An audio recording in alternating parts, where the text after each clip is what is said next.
ಎಲ್ರಿಗೂ ನಮಸ್ಕಾರ. ಇವತ್ತೊಂದು ವಿಶೇಷ ಲೈವಲ್ಲಿ ಬಹುಶಃ 10 ಗಂಟೆ 10 ನಿಮಿಷ ಆಗಿದೆ. ಏನೋ ಒಂದು ಹೇಳಬೇಕನ್ನಿಸ್ತು, ಹೀಗಾಗಿ ವಿದೌಟ್ ಪ್ರಯರ್ ಇಂಟಿಮೇಷನ್ ಲೈವ್ ಮಾಡ್ತಾ ಇದ್ದೀನಿ. ಮತ್ತು ನನ್ನ ಮನಸ್ಸಿಗೆ ಅಂದ ತಕ್ಷಣವೇ ಅದು ಏನೋ ಒಂದಿಷ್ಟು ಹಂಚ್ಕೋಬೇಕು ಅನಿಸಿದಾಗ ನಾನು ಆ ಥರ ಸಡನ್ನಾಗಿ ಬರ್ತೀನಿ. ವ್ಯತ್ಯಾಸ ಇದ್ದರೆ ಕ್ಷಮಿಸಿ. ಏನು ಸಡನ್ನಾಗಿ ಲೈವಿಗೆ ಬರ್ತಾ ಇದ್ದೀನಿ ಅಂತ ಹೇಳಿದರೆ, ಒಂದು ಮಾಹಿತಿ ಬಂತು ಈಗ 1 ಗಂಟೆ ಹಿಂದೆ. ಏನಂತಂದರೆ, ಏನು ಇವತ್ತು ಇಡೀ ದೇಶವ್ಯಾಪಿ ಹೂತಿಟ್ಟ ಶವಗಳನ್ನು, ಧರ್ಮಸ್ಥಳದ ಸುತ್ತಮುತ್ತಲೂ ಹೂತಿಟ್ಟ ಶವಗಳನ್ನು ಮೇಲೆತ್ತಿರುವ ಆ ಒಂದು ಪ್ರಕ್ರಿಯೆ ಕುರಿತು ಅನೇಕ ಚರ್ಚೆಗಳು ನಡೀತಾ ಇದೆ. ದೇಶವ್ಯಾಪಿ ಚರ್ಚೆ ನಡೀತಾ ಇದೆ, ಎಲ್ಲ ಮಾಧ್ಯಮಗಳಲ್ಲಿ ಕೂಡ ಬರ್ತಾ ಇದೆ. ಆದರೆ ಅದನ್ನು ಮುಚ್ಚಿ ಹಾಕೋದಕ್ಕೆ ಎಷ್ಟೊಂದು ಪ್ರಯತ್ನ ನಡೀತಾ ಇದೆ ಅಂತ ಹೇಳಿದರೆ, ಆ ಹೂತಿಟ್ಟ ಶವಗಳನ್ನು ಮತ್ತು ಹೂತಿಟ್ಟ ಸತ್ಯ, ಅದು ಶವ ಇಷ್ಟೇ ಅಲ್ಲ, ಅದು ಸತ್ಯವನ್ನು ಕೂಡ ಹೂತಿಟ್ಟಿದ್ದಾರೆ. ನಮಗೆಲ್ಲ ಡೌಟ್ ಇತ್ತಪ್ಪ, ಏನೋ ಅದು ಇದೆಯೋ ಇಲ್ಲೋ ಅಂಥೇಳಿ. ಆದರೆ ಸತ್ಯ ಯಾರಿಗೆ ಗೊತ್ತಿರ್ತದೆ ಅಂತ ಹೇಳಿದರೆ, ಯಾರು ಆ ಕೃತ್ಯವನ್ನು ಮಾಡಿರ್ತಾನಲ್ಲ, ಕೊಲೆಗಳನ್ನು ಮಾಡಿರ್ತಾರಲ್ಲ, ಅವರಿಗೆ ಸತ್ಯ ಗೊತ್ತಿರ್ತದೆ.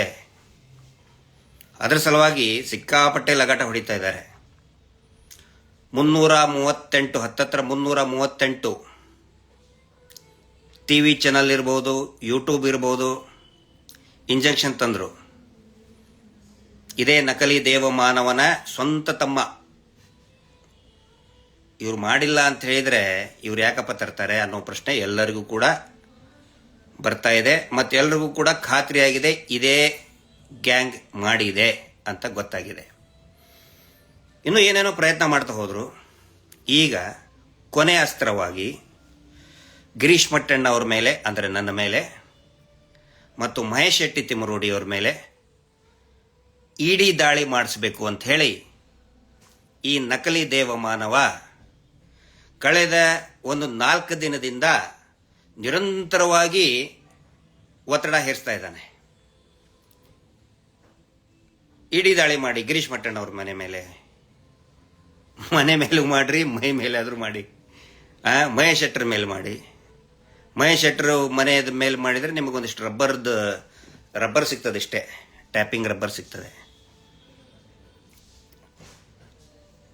ಈಗ ಅವ್ರು ಹಂಗೆ ಇದಕ್ಕೆ ಕಾರಣ ಏನಂತ ಹೇಳಿದರೆ, ಅವರು ತೋರಿಸಿದಂಥ ಸಬೂಬುಗಳು ಯಾಕೆ ಮಾಡಬೇಕು ಅಂತ ಹೇಳಿದಕ್ಕೆ ಸಬೂಬು ಏನಂತ ಹೇಳಿದರೆ, ಹತ್ತತ್ರ ಈಗ ಒಂದು ವರ್ಷದ ಹಿಂದೆ ಮಾನ್ಯ ನಿರ್ಮಲಾ ಸೀತಾರಾಮನ್ ಅವ್ರಿಗೆ, ಈ ದೇಶದ ಆರ್ಥಿಕ ಸಚಿವೆ, ಅವರು ಈ ಧರ್ಮಸ್ಥಳ ಶ್ರೀ ಕ್ಷೇತ್ರದ್ದು ಇವ್ರದೇ 1 ಮೀಟರ್ ಬಡ್ಡಿ ದಂಧೆದ್ದು ಒಂದು ಕಾರ್ಯಕ್ರಮವನ್ನು ಆಯೋಜಿಸಿದ್ರು. ಆವಾಗ ನಾನು ನೇರವಾಗಿ ಪ್ರಶ್ನೆ ಕೇಳಿದ್ದೆ, ಈ ಕೊಲೆಗಡಕರ ವೇದಿಕೆಗೆ ನೀವು ಯಾಕೆ ಬಂದ್ರಿ? ಮತ್ತು ಅವರು ಮಾಡ್ತಾ ಇರುವಂಥ ಅಕ್ರಮ ಬಡ್ಡಿ ದಂಧೆಯನ್ನು ಹಿಂದಿಯಲ್ಲೇ ನಾನು ಮಾತಾಡಿದ್ದೆ. ಟ್ವಿಟರ್ನಲ್ಲಿ ಕೂಡ ಅದು ಸಾಕಷ್ಟು ಹೋಗಿತ್ತು, ಮತ್ತು ಯೂಟ್ಯೂಬ್ನಲ್ಲಿಯೂ ಕೂಡ ಸಾಕಷ್ಟು ಅದು ವೈರಲ್ ಆಗಿತ್ತು. ಮತ್ತು ನಾನು ಅದನ್ನು ಸಂಬಂಧಪಟ್ಟಂಥ ಇಲಾಖೆಯ ಅಧಿಕಾರಿಗಳಿಗೂ ಕೂಡ ಕಳಿಸ್ಕೊಟ್ಟಿದ್ದೆ.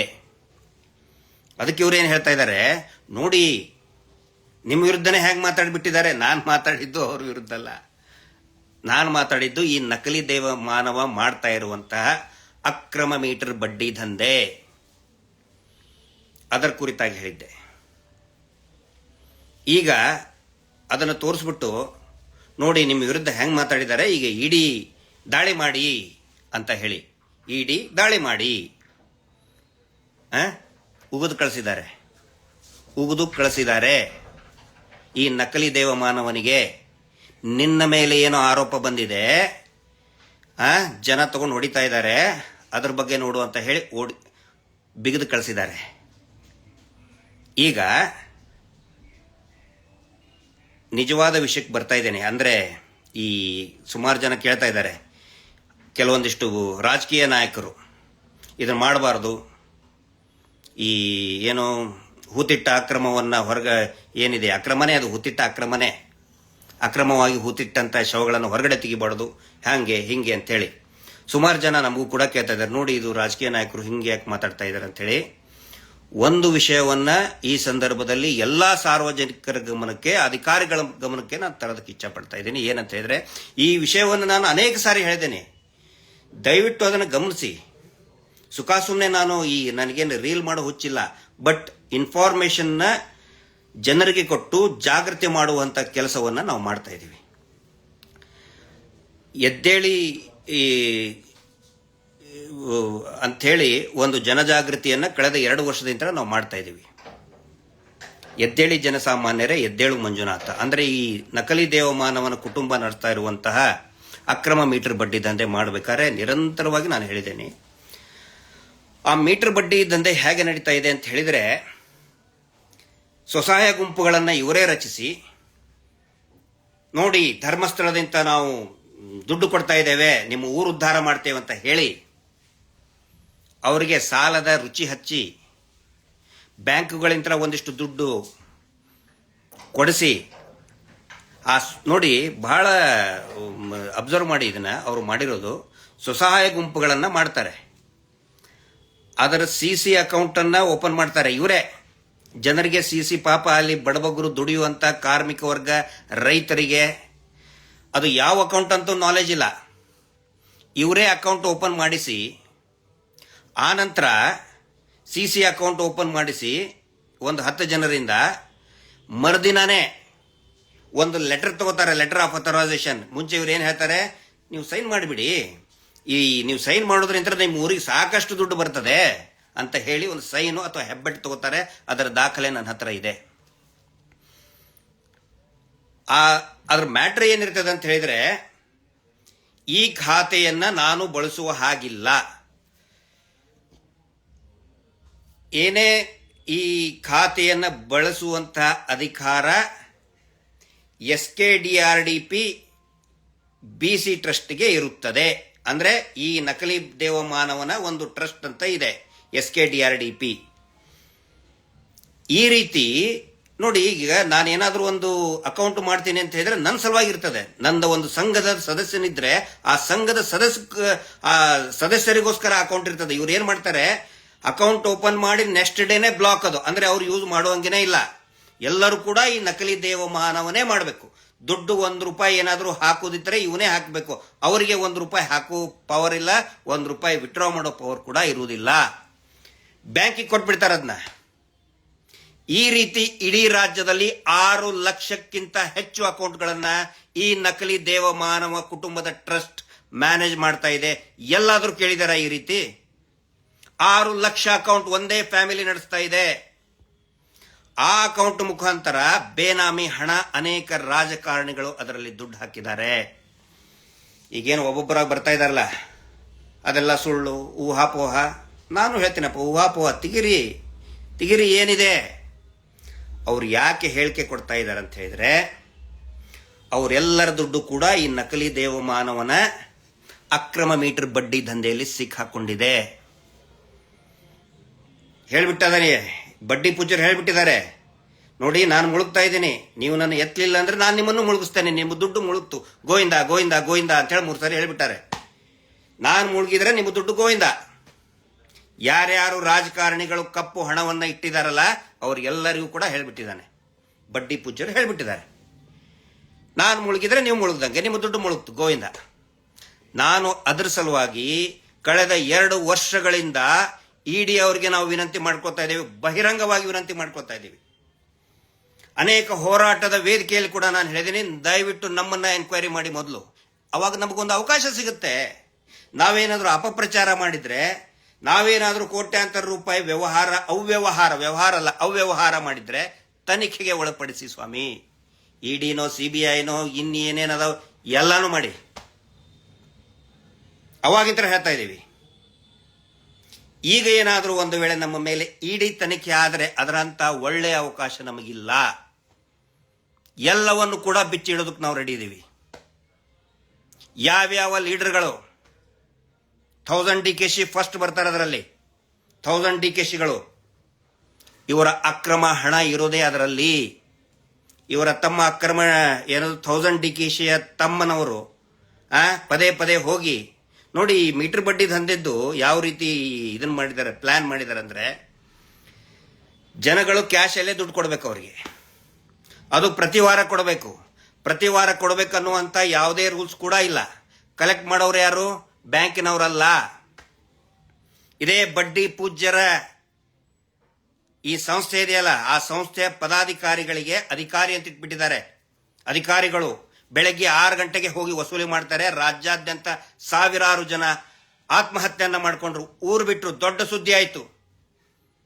ಯಾವ ಒಬ್ಬ ಮಾಧ್ಯಮದವರು ಕೂಡ ಸ್ಯಾಟಲೈಟ್ ಚಾನಲ್ಗಳು ಧರ್ಮಸ್ಥಳ ಅಂತ ಹೆಸರು ಹೇಳಿಲ್ಲ, ಧರ್ಮಸ್ಥಳ ಸಂಘ ಅಂತ ಹೇಳಿಲ್ಲ. ಏನು ಹೇಳಿದ್ರು? Micro finance. ನಿಮ್ಗೆ ಗೊತ್ತಿರಬಹುದು, ಕಳೆದ ಒಂದು 6 ತಿಂಗಳಿಂದ ಹಿಂದೆ ದೊಡ್ಡ ಸುದ್ದಿ ಇತ್ತು. ಇವರೇ ಇದ್ದಿದ್ದು. ನಾವು ಅವಾಗಲೂ ಕೂಡ ಹೇಳಿದ್ದೀವಿ, ಪತ್ರವನ್ನು ಬರೆದಿದ್ದೀವಿ. ನಾನು ಸ್ವತಃ ಇಡಿ ಅಧಿಕಾರಿಗಳಿಗೆ ಮಾತಾಡಿ ಬಂದಿದ್ದೀನಿ, ದಯವಿಟ್ಟು ಇಡಿ ತನಿಖೆ ಆಗಲಿ ಅಂತ. ಅದಕ್ಕೆ ನಾನು ಕೇಳ್ಕೊತಾ ಇದ್ದೀನಿ, ಏನು ಉಗಿದು ಕಳಿಸಿದಾರಲ್ಲ ಈ ನಕಲಿ ದೇವಮಾನ ಏಜೆಂಟ್ಗಳಿಗೆ, ಮಾಡೋಕ್ಕಾಗೋದಿಲ್ಲ ಅವ್ರ ಮೇಲೆ ಅಂತ ಹೇಳಿ. ನಾನು ಹೇಳ್ತಾ ಇದ್ದೀನಿ, ದಯವಿಟ್ಟು ಇಡಿ ಸಲುವಾಗಿ ನಮ್ಮನ್ನು ಕರೆಸಬೇಕು. ಪ್ರತಿಯೊಂದು ದಾಖಲೆಗಳು ಯಾವ ರೀತಿ ಫ್ರಾಡ್ ಮಾಡಿದ್ದಾರೆ, ರಿಸರ್ವ್ ಬ್ಯಾಂಕ್ ಆಫ್ ಇಂಡಿಯಾದ ನಿಯಮಗಳನ್ನು ಗಾಳಿಗೆ ತೂರಿ ಬ್ಯಾಂಕ್ಗಳ ಜೊತೆಗೆ ಡೀಲಿಂಗ್ ಮಾಡಿಕೊಂಡು ಅಡ್ಜಸ್ಟ್ ಮಾಡಿಕೊಂಡು ಕಪ್ಪು ಹಣ 6 ಲಕ್ಷ ಬೇನಾಮಿ ಅಕೌಂಟಿಂದ ಬ್ಲ್ಯಾಕ್ ಮನಿ ಯಾವ ರೀತಿ ಸರ್ಕ್ಯುಲೇಟ್ ಮಾಡ್ತಾ ಇದ್ದಾರೆ. ಅದರಲ್ಲಿ ರಾಜಕಾರಣಿಗಳ ದುಡ್ಡು ಇದೆ, ಕೆಲವೊಂದಿಷ್ಟು ಅಧಿಕಾರಿಗಳ ದುಡ್ಡು ಇದೆ, ನ್ಯಾಯಾಂಗ ವ್ಯವಸ್ಥೆಯಲ್ಲಿ ಇರುವಂತಹ ಹಿರಿಯ ಜಡ್ಜಸ್ಗಳ ದುಡ್ಡು ಕೂಡ ಇದೆ. ಎಲ್ಲವೂ ಕೂಡ ಹೊರಗಡೆ ಬರಲಿ. ದಯವಿಟ್ಟು ಇಡಿ ರೇಡ್ ಮಾಡಿ ನಮ್ಮ ಮೇಲೆ. ಎಲ್ಲ ದಾಖಲೆಗಳನ್ನು ಹಿಡ್ಕೊಂಡು ಬರ್ತೀವಿ. ಏನು ಸಿಗ್ತದೆ? ಒಂದು ಇದನ್ನಿದೆ, ತೆಲುಗಿನಲ್ಲಿ ಗಾದೆ ಇದೆ, ಇಬ್ರು ಜೋಗಿ ಇಬ್ರು ಯಾರು ಸಾಧುಗಳನ್ನ ತಿಕ್ಕಿದ್ರೆ ಏನು ಬರ್ತದೆ? ಬೂದಿ ಬರ್ತದೆ. ನಮಗೆ ಮಹೇಶ್ ಶೆಟ್ಟಿ ತಿಮ್ಮರೋಡಿಗೆ ಮಾಡಿದ್ರೆ ನಿಮಗೆ ಬೂದಿನೇ ಸಿಗುತ್ತೆ, ಇಡಿಗೆ ಬೂದಿನೇ ಸಿಗುತ್ತೆ. ಆದರೆ ಅವ್ರನ್ನ ತನಿಖೆ ಮಾಡಿದ್ರೆ ದೊಡ್ಡ ಹಗರಣ, ಈ ದೇಶ, ಈ ಜಗತ್ತು ಕಂಡು ಕೇಳರಿಯದ ಬಿಗ್ಗೆಸ್ಟ್ ಇಕನಾಮಿಕಲ್ ಸ್ಕ್ಯಾಂಡಲ್ ಹೊರಗಡೆ ಬರ್ತಾ ಇದೆ. ದಯವಿಟ್ಟು ನಾನು ರಿಕ್ವೆಸ್ಟ್ ಮಾಡ್ಕೊತಾ ಇದ್ದೀನಿ, ಇಡಿ ಎನ್ಕ್ವೈರಿ ಆಗಬೇಕು, ಸಿಬಿಐ ಎನ್ಕ್ವೈರಿ ಆಗಬೇಕು. ಪ್ರತಿಯೊಂದನ್ನು ಬಿಚ್ಚಿಡ್ತೀವಿ ನಾವು. ಪಾಪ ದುಡಿಯುವಂತಹ ಅವರಿಗೆ ಬರೆಯೋದಕ್ಕೂ ಸರಿಯಾಗಿ ಬರಲಿಲ್ಲ ರೀ. ತಾವು ಎಷ್ಟು ದುಡಿದ್ವಿ ಅನ್ನೋದು ಕೂಡ ಬೆವರಿನಲ್ಲಿ ಆ ಚೀಲದಲ್ಲಿ ಇಟ್ಕೊಂಡಿರ್ತಾರೆ ಹೆಣ್ಮಕ್ಳು. ಕಾಯಿಪಲ್ಯ ಮಾರುವಂತ ಹೆಣ್ಮಕ್ಳು ಆ ನಡದಲ್ಲಿ ಇಟ್ಕೊಂಡಿರ್ತಾರೆ. ಬೆವರಿಂತ್ರ ಆ ನೋಟು ನೆಂದು ಹೋಗಿರ್ತದೆ. ಅದನ್ನ ಕಸ್ಕೊಂಡು ಹೋಗ್ತಾರೆ ಇವರು. ಪ್ರತಿ ವಾರ ಬಂದು, ಸಂತೆ ದಿನ ಬಂದು ಆ ಬೆವರು ಸುರಿಸಿ ದುಡ್ದಂತ ನೋಟನ್ನ ಕಸ್ಕೊಂಡು ಹೋಗ್ತಾರೆ ಇವರು. ಆಗಲಿ ಇಡಿ ಎನ್ಕ್ವೈರಿ. ಕೆಲವೊಂದಿಷ್ಟು ಬಾಡಿಗೆ ಬಂಟರನ್ನು ಬಿಟ್ಟಿದ್ದಾರೆ. ಮಟ್ಟಣ್ಣವ್ರ ಮೇಲೆ, ಮಹೇಶ್ ಶೆಟ್ಟಿ ತಿಮ್ಮರೋಡಿ ಮೇಲೆ, ಸಮೀರ್ ಮೇಲೆ ತನಿಖೆ ಆಗಲಿ. ತನಿಖೆ ಆಗಲೇಬೇಕು ಅಂತ ನಾವು 2 ವರ್ಷದಿಂದ ಹೊಯ್ಕೊಳ್ತಾ ಇದ್ದೀವಿ. ಸ್ವಾಮಿ ಮೊದಲು ನಮ್ಮನ್ನು ಮಾಡಿದಾಗ ನಾವು ಸುಮ್ಮನೆ ಕೂತ್ಕೊಳ್ತೀವಾ? ಇಡ್ತೀವಿ ಎಲ್ಲವನ್ನು ಕೂಡ. ಏನು ನಾಯಕರು ಹೇಳ್ತಾ ಇದ್ದಾರಲ್ಲ, ಒಬ್ಬೊಬ್ಬರಾಗಿ ತನಿಖೆ ಮಾಡಬಾರ್ದು, ಧರ್ಮಕ್ಕೆ ಅಪಚಾರ. ಸತ್ತಂತವ್ರೆಲ್ಲರೂ ಕೂಡ ಧರ್ಮಸ್ಥಳ ದೇವಸ್ಥಾನಕ್ಕೆ ಹೋದಂತ ಹಿಂದೂಗಳೇ. ಕೇರಳ ಅಂತೂ ಬೈಕೊಳ್ತಾ ಇದ್ದಾರಲ್ಲ, ಕೇರಳದಲ್ಲಿ ಇರುವಂತಹ ಅನೇಕ ಹಿಂದೂ ಶ್ರದ್ಧಾಳುಗಳು ದೇವಸ್ಥಾನದ ಮೇಲೆ ಭಕ್ತಿ ಇಟ್ಟು ಬಂದಂತವರಿಗೆ ಅವ್ರನ್ನ ಅತ್ಯಾಚಾರ ಮಾಡಿ ಕೊಲೆ ಮಾಡಿ ಬಿಸಾಕಿದ್ದಾರೆ. ಕೆಳಗಡೆ ಹೂತು ಹೋದಂಥವ್ರು ಹಿಂದೂಗಳೇ. ಅದನ್ನು ಅರ್ಥ ಮಾಡ್ಕೋಬೇಕು. ಈಗ ಬಂದ್ಬಿಟ್ರು ಕಮ್ಯುನಿಸ್ಟರು, ಅವರು ಇವರು, ಹಿಂದೂ ಮುಸ್ಲಿಮು.